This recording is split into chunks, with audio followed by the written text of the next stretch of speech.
Salam, selamat pagi, salam sejahtera bagi kita semua di pagi hari ini. Jumpa lagi kita dalam program Baca Alkitab pagi Rabu 6 Oktober 2021. Pembacaan Alkitab kita di pagi hari ini terdapat dalam Ulangan 3 ayat 1 hingga ayatnya yang ke-29. Namun sebelum kita membaca Alkitab, marilah kita bersatu dalam doa. Berdoa dimulai. Selamat pagi Allah Bapa di sorga, selamat pagi Tuhan Yesus, selamat pagi Roh Kudus. Kami mengucap syukur, mengucapkan banyak terima kasih karena Tuhan senantiasa sudah menjaga kami dari malam tidur kami yang panjang, dan di pagi hari ini kami hendak melakukan pembacaan Alkitab di pagi hari ini. Biarlah Tuhan Kau senantiasa menuntun dan memberkati kami selalu. Inilah doa dan permohonan kami Bapa, hanya di dalam nama-Mu kami berdoa. Haleluya, amin. Pembacaan Alkitab Ulangan 3 ayat 1 hingga ayatnya yang ke-29 di bawah perikop riwayat peperangan melawan Oge, Raja Basan. Kemudian beloklah kita dan maju ke arah Basan, dan Oge, Raja Basan dengan seluruh tentaranya maju mendatangi kita untuk berperang di Edrei. Tetapi Tuhan berfirman kepadaku, janganlah takut kepadanya, sebab aku menyerahkan dia ke dalam tanganmu beserta seluruh tentaranya dan negerinya. Dan perlakukanlah dia seperti yang kau lakukan terhadap Sihon, raja orang Amori, yang diam di Hesibon. Dan Tuhan Allah kita menyerahkan juga Oge, Raja Basan, beserta seluruh tentaranya ke dalam tangan kita, dan kita mengalahkan dia, sehingga tidak seorang pun luput. Pada waktu itu kita merebut segala kotanya, tidak ada kota yang tidak kita rampas daripada mereka. 60 kota seluruh wilayah Agrob, kerajaan Oge di Basan. Semuanya itu adalah kota berkubu, dengan tembok yang tinggi-tinggi, dengan pintu-pintu gerbang dan palang-palangnya. Lain daripada itu, sangat banyak kota yang tidak terkubu. Kita menumpas seluruh penduduknya, seperti yang kita lakukan terhadap Sihon, Raja Hesibon, dengan menumpas penduduk setiap kota, laki-laki, perempuan, dan anak-anak. Tetapi segala hewan dan jarahan dari kota-kota itu rampasan bagi kita sendiri. Jadi pada waktu itu, dari tangan kedua raja orang Amori itu kita merampas negeri yang di seberang sungai Yordan, mulai dari sungai Arnon sampai gunung Hermon. Orang Sidon menyebut Hermon itu Siron, dan orang Amori menyebut Senir. Segala kota di dataran tinggi, seluruh Gilead dan seluruh Basan sampai Selka dan Edrei, kota-kota kerajaan Oge di Basan. Hanya Oge, Raja Basan, yang tinggal hidup dari sisa-sisa orang Refaim. Sesungguhnya ranjangnya adalah ranjang dari besi, bukanlah itu masih ada di kota Raba Bani Amon. 9 hasta panjangnya dan 4 hasta lebarnya, menurut hasta biasa. Adapun negeri itu telah kita duduki pada waktu itu, mulai dari Eroi yang di tepi sungai Arnon, beserta setengah dari pegunungan Gilead dengan kota-kotanya aku berikan kepada orang Ruben dan orang Gad, dan yang masih tinggal dari Gilead beserta seluruh Basan, kerajaan Oge, yakni seluruh wilayah Argob, aku memberikan kepada suku Manasye yang setengah itu. Seluruh Basan itu disebut negeri orang Refaim. Yair, anak Manasye, mengambil seluruh wilayah Argob sampai daerah orang Gesur dan orang Maka, dan menamai daerah itu yakni Basan menurut namanya sendiri, Hawot Yai. Sampai sekarang mereka makir kuberikan Gilead, kepada orang Ruben dan kepada orang Gad kuberikan sebagian dari Gilead, sebelah sini sampai sungai Arnon, yakni setengah dari sungai itu dengan daerah pinggirannya, dan sebelah sana sampai sungai Yakob, batas daerah Bani Amon. Selanjutnya Araba Yordan dan sungai Yordan dengan daerah pinggirannya, mulai dari Kineret sampai ke Laut Araba, yakni Laut Asin, di kaki lereng gunung Pisga ke arah timur.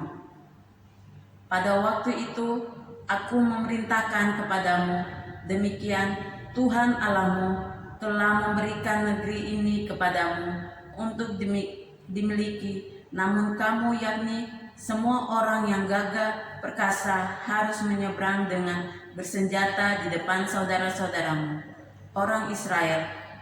Hanya istri dan anak-anakmu serta ternak-ternakmu. Aku tahu ada banyak ternak padamu, boleh tinggal di kota-kota yang telah kuberikan kepadamu.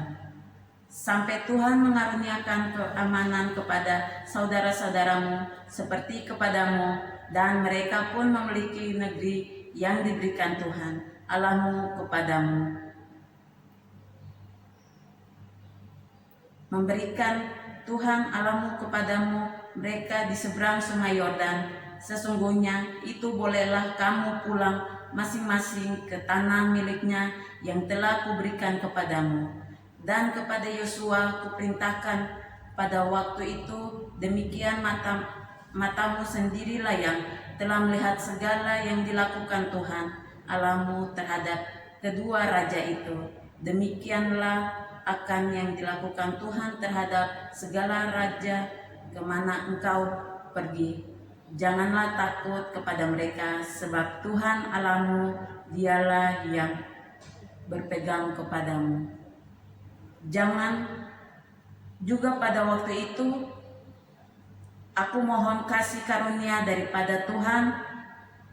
Demikian ya Tuhan Allah, engkau telah memulai memperlihatkan kepada hambamu ini kebesaranmu dan tanganmu yang kuat.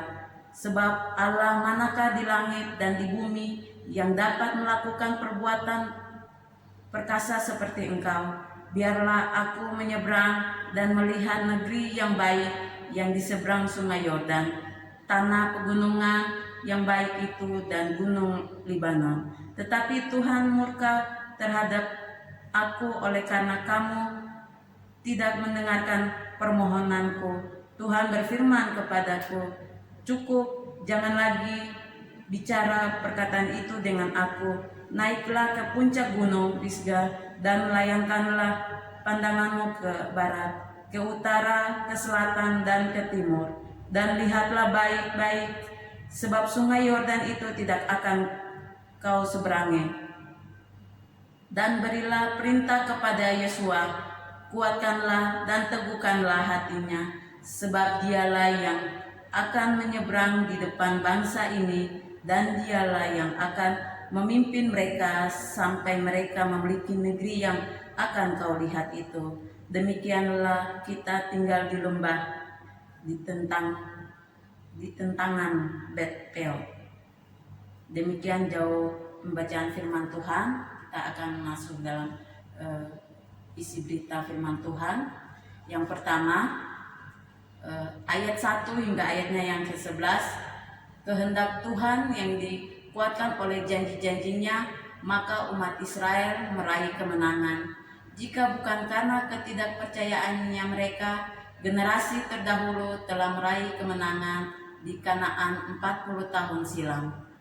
Yang kedua, ayat 12 hingga ayatnya yang ke-22, suku-suku yang akan ditempatkan di sebelah sungai Yordan telah berjanji untuk menyeberangi sungai itu dan membantu untuk menaklukkan Kanaan.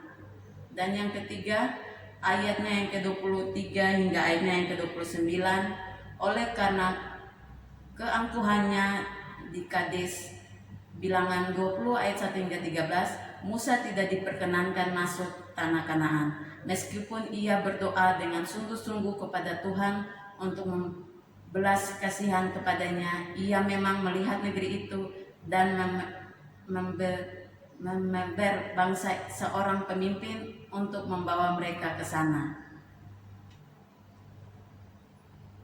Firman Tuhan yang berikut, dalam perjalanan hidup ini, terkadang situasi kita seperti umat Israel, banyak menghadapi ujian dan tantangan dalam perjalanan memasuki tanah Kanaan. Namun satu hal yang Tuhan mau dalam hidup umat Israel, tetapi kita juga sebagai umat tebusan di dalam Yesus Kristus, bahwa apapun masalah kita, cobaan kita, jika kita percaya kepada janji Tuhan, janji pernyataannya, maka Tuhan tidak melepaskan tangan kita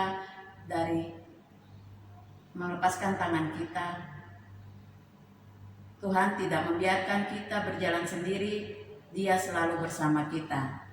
Terkadang dalam melaksanakan tugas pekerjaan kita tidak memperkenankannya untuk mengerjakan atau menyelesaikan tugas itu sesuai keinginan kita. Karena segala sesuatu yang kita buat ataupun kita kerjakan, Tuhanlah yang mengatur atau menentukan. Sama seperti Musa yang sejak awal dialah yang memimpin umat Israel keluar dari Mesir, namun dia tidak memperkenalkan untuk membawa mereka masuk tanah Kanaan. Atas perintah Tuhan, Musa mempersiapkan Yosua untuk membawa umat Israel memasuki tanah perjanjian. Demikian jauh pembacaan firman Tuhan kita beserta renungan yang singkat. Kita akan masuk dalam doa. Mari kita berdoa. Terima kasih Allah Bapa di sorga. Terima kasih untuk firman yang sudah kami baca, firman yang sudah kami renungkan dalam kehidupan kami. Biarlah menjadi berkat dalam tugas tanggung jawab kami hari lepas hari, Tuhan. Terima kasih Tuhan. Inilah doa dan permohonan kami. Di dalam nama-Mu kami berdoa. Haleluya. Amin.